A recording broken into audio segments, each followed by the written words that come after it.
Salut les amis, bienvenue dans cette nouvelle vidéo. On se retrouve aujourd'hui en canal pour une petite pêche de vitesse.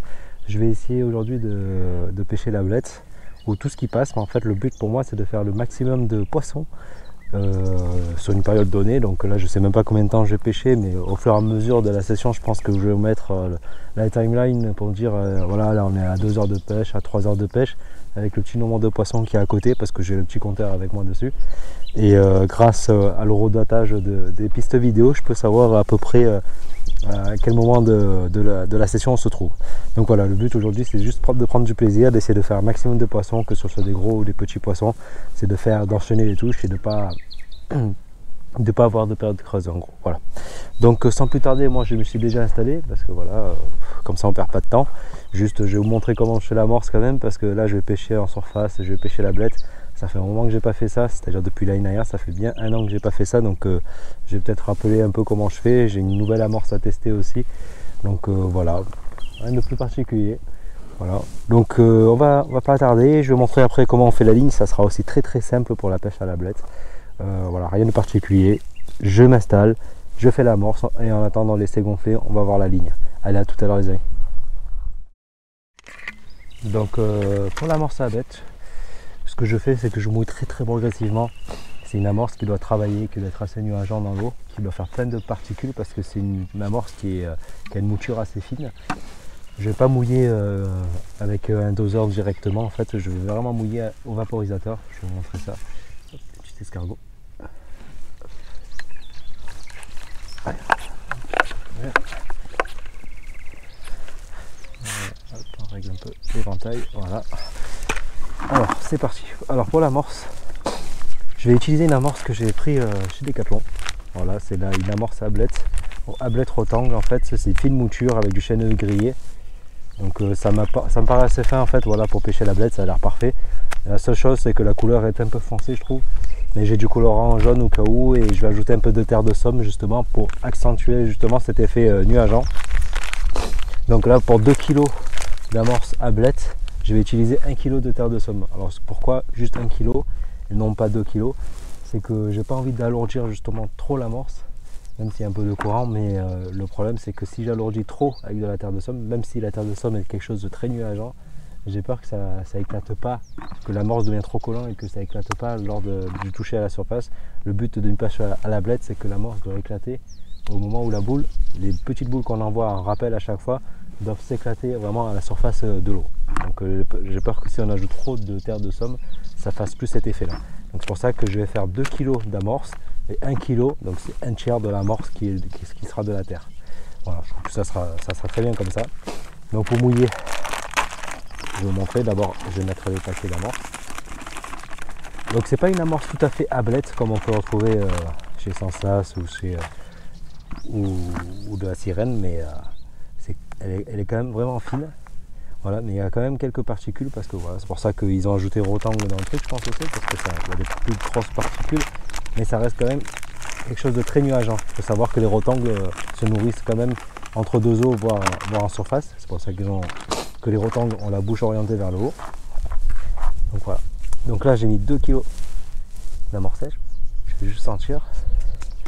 Voilà. Donc je vais d'abord mouiller dans un premier temps l'amorce, voilà, sans la terre. Et après j'ai incorporé la terre après avoir un peu surmouillé l'amorce.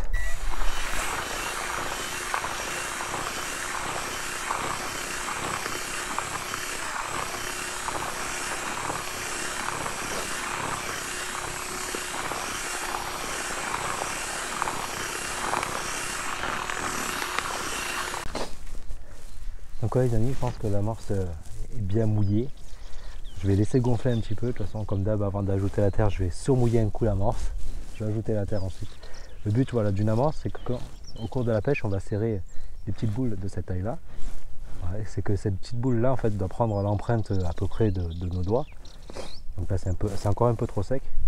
Mais et au contact avec l'eau, justement, la boule doit vraiment s'effriter et faire un nuage dans l'eau. Et ce nuage-là doit persister. Et pour cet effet persistant, justement, je vais ajouter la terre de somme ensuite. On peut ajouter aussi du litou, du tracique, c'est un peu ce que vous voulez, quelque chose qui trace dans l'eau. Donc là je vais continuer, je vais un peu mouiller un peu plus l'amorce avant d'ajouter la terre. Et puis après en attendant on va voir la ligne directement ensemble. Bon les amis, je vais monter la ligne au bord de l'eau avec vous. C'est une ligne très simple à faire de toute façon. Il y a juste l'équilibrage, mais bon, ça sera quand même toujours plus simple qu'une ligne classique au cou. La bannière en fait sur une canne comme ça, vu qu'on n'a pas d'emboîtement, on n'a pas d'emmanchement en fait.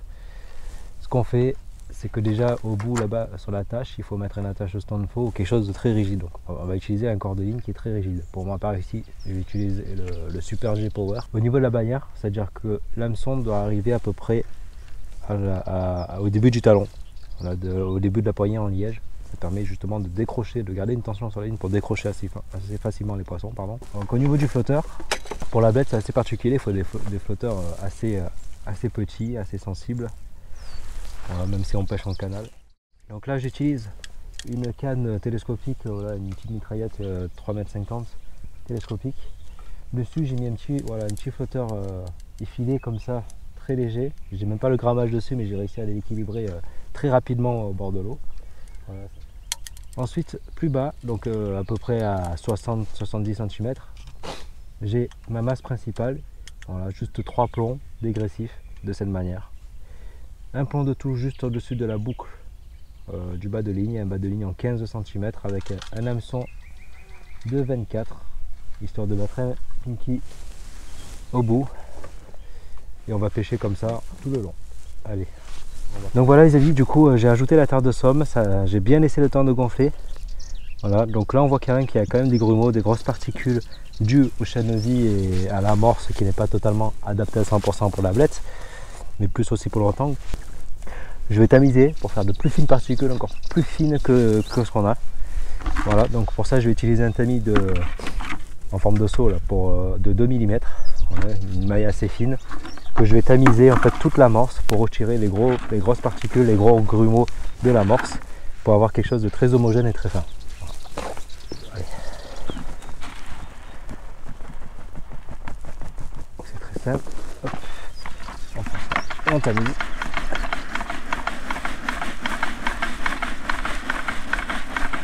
Voilà, donc là on aère à l'amorce, j'appuie pas pour laisser passer les petits cailloux de terre qu'on peut retrouver ici. Donc ça, je vais jeter.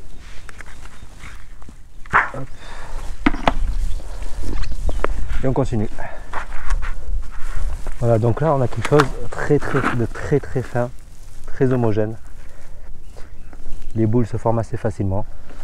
Et je suis sûr qu'au contact avec la surface de l'eau, on va le voir tout à l'heure avec l'appareil photo, vous allez voir que ça va faire un effet nuageant. Je suis très confiant par rapport à cette amorce. Voilà, premier poisson, navette.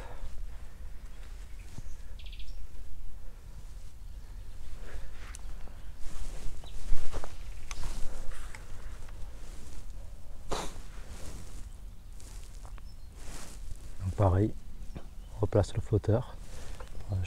Oula, j'avais une touche. Je suis à peu près là. Hop, on lance.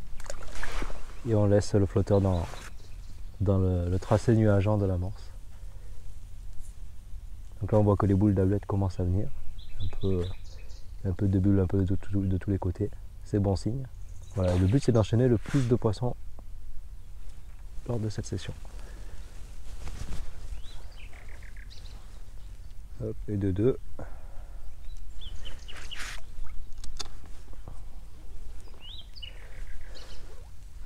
Voilà, idéalement c'est d'utiliser le même appât dès que si c'est possible. Pour faire le maximum de poissons avec le même appât. Donc si l'asticot ne bouge plus trop, n'hésitez pas à continuer à pêcher avec, hein. C'est des abeilles, c'est pas comme le gardon où il faut vraiment une neige, ou les plaquettes où il faut vraiment une neige qui bouge. Les abeilles pardon, prennent même au mystique, vous savez, c'est pas ce qui leur dérange. Après si vraiment vous avez plus de touches, changez d'appât, mais en général avec un seul asticot on peut faire quand même plusieurs poissons à la suite. Donc là je fais vraiment des petites boules, donc on sert vraiment à quelques doigts. Voilà. On continue.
par exemple là ça va. Hop, je replace juste le pinky au bout de l'hameçon sur la courbe et je repêche avec. Je rejette vraiment des toutes petites boules histoire de créer des mortiers comme des obus de mortier en fait de nuages comme ça là. Faut pas utiliser. Là normalement j'en ai pour toute la journée avec les 2 kg d'amorce d'ablette que j'ai, j'en ai pour toute la journée. Faut vraiment pas utiliser beaucoup, mais très souvent.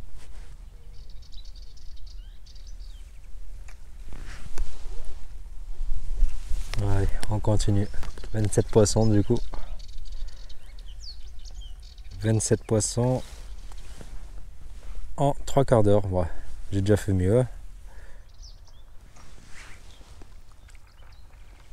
Elle est belle celle-là.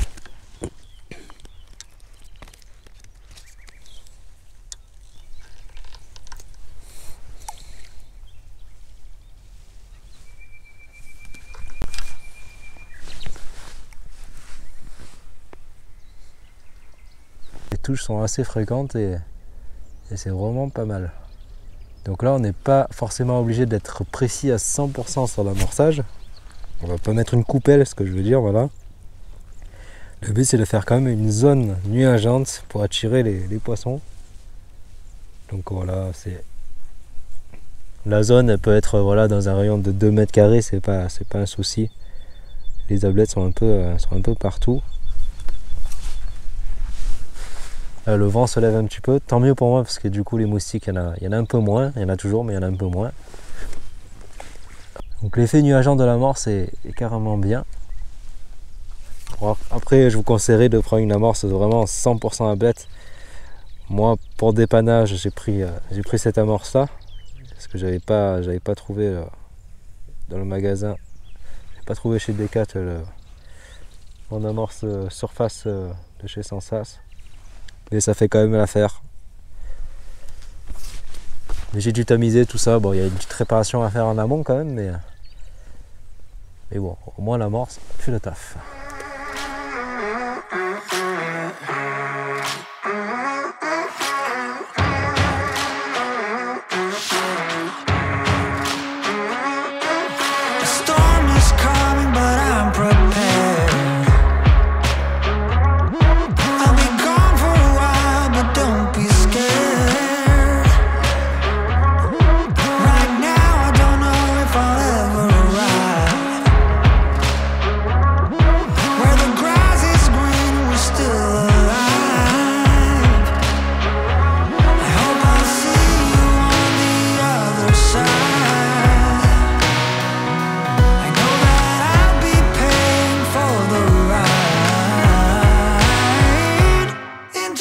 Bon, les amis, je vais faire une petite pause, hein, on va dire.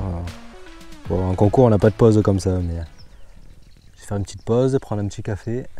Donc je mets quand même le chrono en pause. On va jouer le jeu quand même, on va pas laisser défiler le temps. Ça fait 1h15 que je pêche. On va dire que je vais prendre une petite demi-heure à moi là, donc on se retrouve à 11h. Bon les amis, voilà, pause terminée. Donc j'ai un peu pris plus de temps que prévu, mais bon c'est pas très grave, je redémarre le chronomètre. Donc je me suis arrêté à 1h15 de pêche pour 52 poissons. Donc là en fait du coup comme j'ai fait une plus longue pause, il va falloir que je rapprovisionne un peu mon coup. Parce que là les poissons je pense qu'ils ont un peu déserté, je vois plus de l'activité sur la surface, contrairement à tout à l'heure. Donc on va essayer de refaire revenir les poissons. On rebalance tout simplement. 2-3 boules un peu plus grosses, voilà, histoire de refaire un peu le coup. Et on repêche dans le nuage.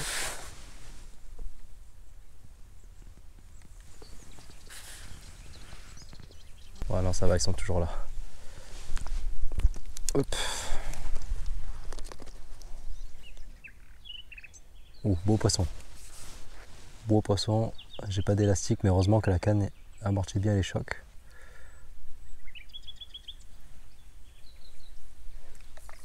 Une plaquette. C'est super, ça fait plaisir quand même. C'est une petite canne comme ça. Bon, c'est pour ça que j'ai quand même pris l'épuisette au cas où. Voilà, au cas où si on n'est pas à l'abri de taper des poissons comme ça quand on pêche la blette. Donc très important aussi quand on pêche, quand on fait des pêches comme ça, c'est d'avoir un hameçon avec une longue tige. De décrocher, pour décrocher plus vite le poisson sans avoir besoin de dégorgeoir.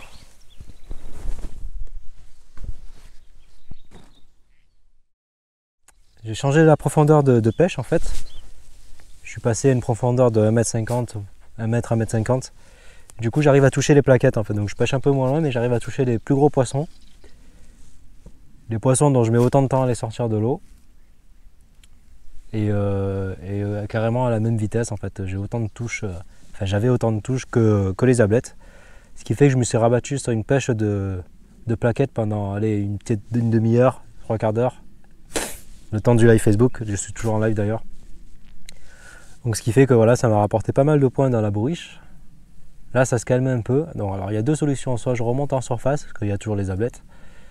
Voilà. Juste pour voir au niveau du nombre de touches que je peux faire. Et me fixer un petit record pour les prochaines sessions.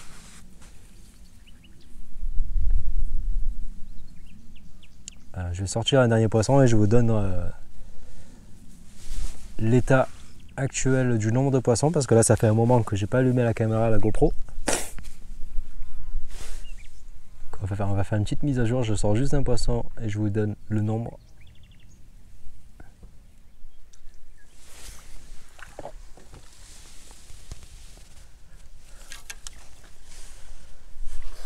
Donc en 3h40 de pêche, j'en suis à 145 poissons. J'ai déjà fait mieux comme j'ai déjà fait pire, écoutez, je suis dans ma moyenne pour l'instant. Je parle bien en nombre, hein, pas en poids, même si je vais peser à la fin, mais je parle vraiment en nombre.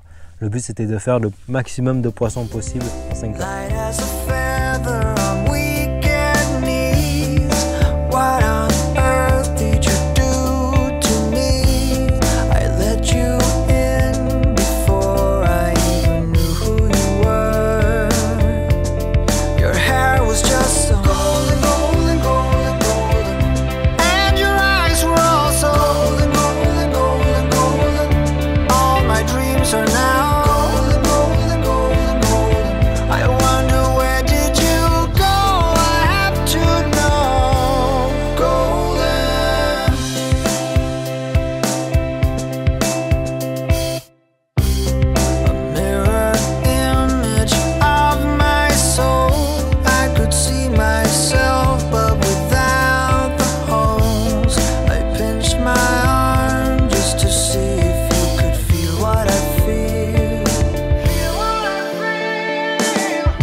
Les amis, on arrive dans le dernier. Bon, il reste 20 minutes de pêche. Je vais reprendre mon compte en rebours. 21 minutes de pêche. Et après, ça fera 5 heures de pêche. Pour l'instant, je suis à 163 poissons. Donc on est bien loin, enfin bien loin. Je pense pas arriver à 200, ça s'est vraiment calmé. J'ai plus d'amorce en plus. Il y a Florent qui est arrivé. On va pas tarder à aller bouger pour une pêche de la carte de nuit. Voilà.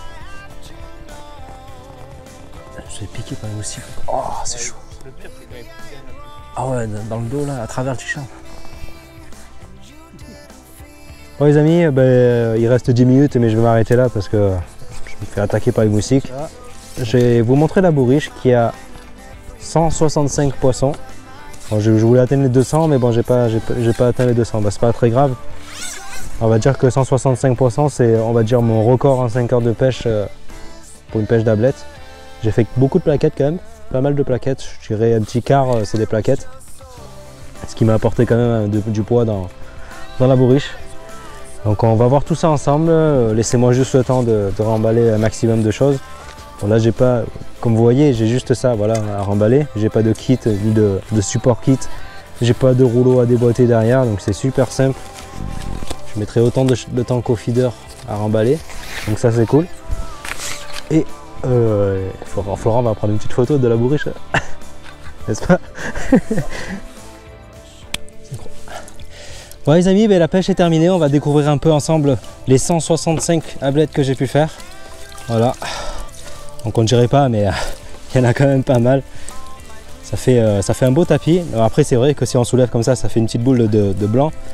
Mais voilà, en 5 heures de pêche, beaucoup d'ablettes. Ça s'est vraiment calmé sur la dernière heure. J'ai pas fait énormément, j'ai dû en faire 20 sur la dernière heure. Et voilà. Et il y a beaucoup de plaquettes aussi dans le tas que j'ai pu faire. Je vais remettre dans l'eau quand même, voilà. Histoire de. Beaucoup de plaquettes quand même dans le tas que j'ai pu faire en augmentant la profondeur, en pêchant un peu plus profond, entre 1,50 m, voire presque 2 mètres. J'en ai fait aussi, voilà, des plaquettes de cette taille là. Après le reste, ça sera surtout les ablettes et des petits gardons. Voilà, ça change un peu de ce que j'ai pu faire d'habitude. Voilà, une pêche à la petite canne télescopique. Voilà, ça change de la grande canne, ça change aussi du feeder. Et puis voilà, c'est une pêche qui est assez ludique, vous pouvez emmener vos enfants et tout ça. Moi, si je devais apprendre la pêche à mon fils, je commencerais peut-être par cette pêche-là. Ça serait histoire de se familiariser un peu avec la faune aquatique. Voilà, et puis des petits gestes comme ça. Moi, je voulais vraiment essayer de faire, de me définir un record perso à battre pour la prochaine fois, qui est en 5 heures de pêche, 165 poissons. C'est largement faisable, parce qu'il me semble que j'ai déjà fait mieux, mais sans avoir compté comme j'ai fait aujourd'hui. Voilà, donc les amis, je prends une petite photo et on va relâcher tout ça et on se retrouve très prochainement pour une autre vidéo. Ciao ciao.